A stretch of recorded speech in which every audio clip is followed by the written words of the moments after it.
Coming up on today's video, the Royal Enfield 500. And also this. Oh, and not forgetting this. Right, let's get going.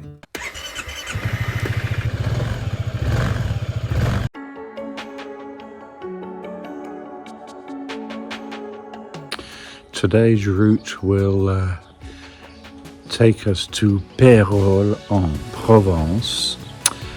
It's about, again, 230 odd. So rather than listen to me waffle on about what the road ahead and what's coming up, I thought I'd just focus on the motorcycles behind. The one on the immediate left of your picture is a Moto Guzzi, which is pretty fine. The one on the right is a Royal Enfield 500. Yes, the Forza 350 is in the middle, center stage of course, but the point is Christophe also has a large KTM on which he and his wife Christine go touring all over Europe. All that is far more interesting than what I was waffling on about. Anyway, you make your mind up.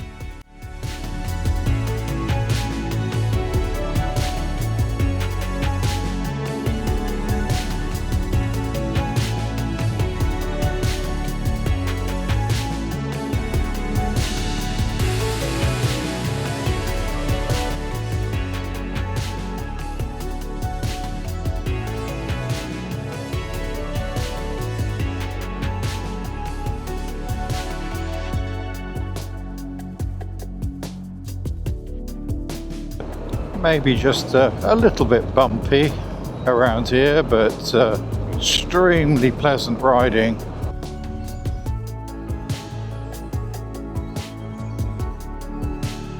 Again, clear long at the equivalent of 45 miles an hour, nothing more.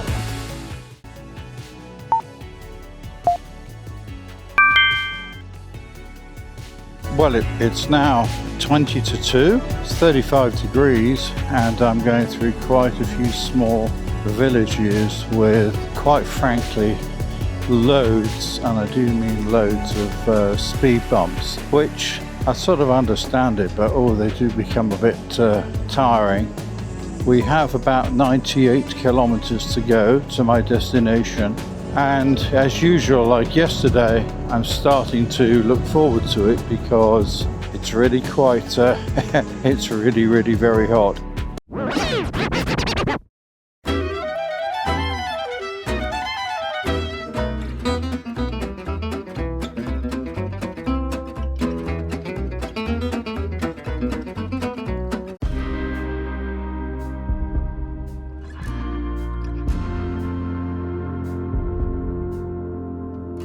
Well, hello.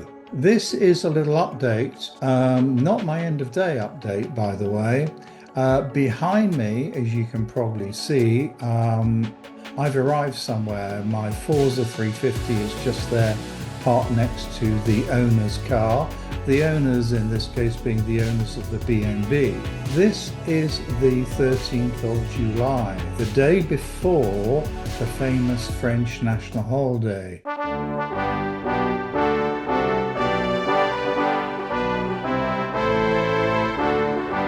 Anyway, prior to arriving here, and indeed when I made this booking, I made sent several messages to the owners to inquire about food availability on the evening of the 13th in the village.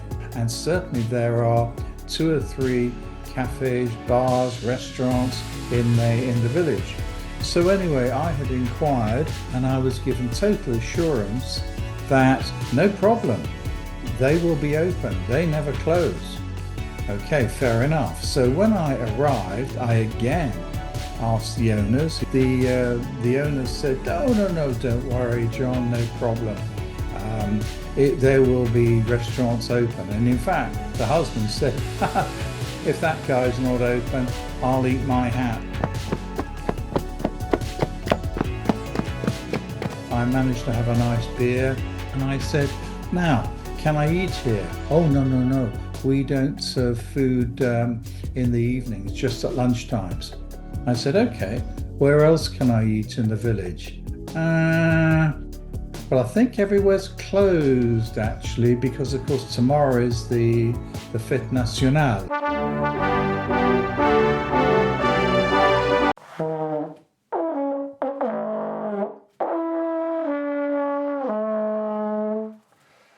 So basically, I had to trudge back to my room in this B&B, and I had to take advantage of emergency provisions. Now, Chrissy, my wife, will never let me go anywhere without food. So even though on this scooter trip I had emergency provisions of 3 cans, each of which would open easily with a little pull top, so I didn't have to have a proper can opener or anything like that. And in fact, as you'll see in the next couple of pictures, Chrissy also sent me away with a big mug for my tea bags, and a plug-in heater so that I can heat up and make boiling water. So the next morning, I wasn't particularly happy when the owner said, "Oh, did you have a nice evening? Did you find somewhere to eat?"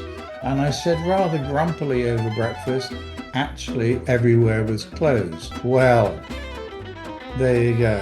So that's a little warning to everybody. Always go with some emergency provisions, even if you think you actually have got everything sorted, because you can always get caught out.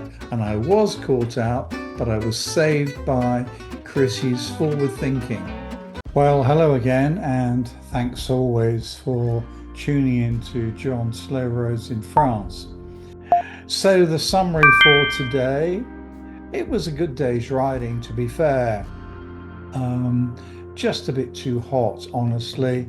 Today I had planned on 230 kilometers. In actual fact, I did pretty well, spot on 227, so that worked out well.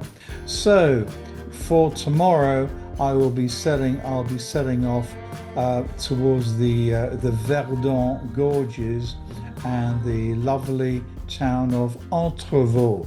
So please join me then. All right, thank you very much indeed, and I will see you tomorrow morning.